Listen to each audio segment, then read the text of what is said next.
మామ happy birthday to you. నాకేనా? Thank you మామ. కేక్ లేదా? కేకా? మన బడ్జెట్కి మ్యాచ్ అవుద్దా? అవునులే. మరి వద్దు. థ్యాంక్ యూ మామ. సరే కానీ మామ, నీ ఏజ్ ఎంత?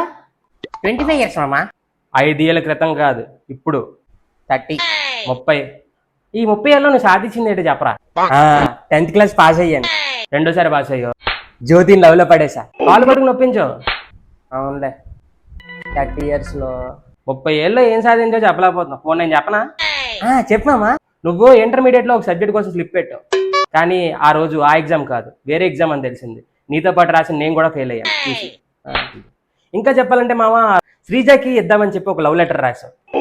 ఆ లెటర్ తనకి ఇవ్వలేక తన బుక్లో పెట్టావు. అదే బుక్ మేడం కరెక్షన్ కోసం తీసుకుంది. తన పేరు కూడా శ్రీజ అవడంతో నిన్ను అసెంబ్లీలో చెప్పుతో కొట్టింది. గుర్తుందా, మర్చిపోయావా? గుర్తుంది, మర్చిపోలేదు. ఎలా మర్చిపోతావులే, మామూలు అవమానం అది. ఇంకా నువ్వు ఒక సబ్జెక్ట్లో ఫెయిల్ అయ్యావని మేడం నీ పేపర్ మీద సంతకం పెట్టించుకురమ్మంది. మీ నాన్న సంతకం నువ్వు ఫార్జరీ చేసావు. మేడంకి డౌట్ వచ్చి మీ నాన్నకు కాల్ చేసి అడిగితే మీ నాన్న స్కూల్కి వచ్చాడు.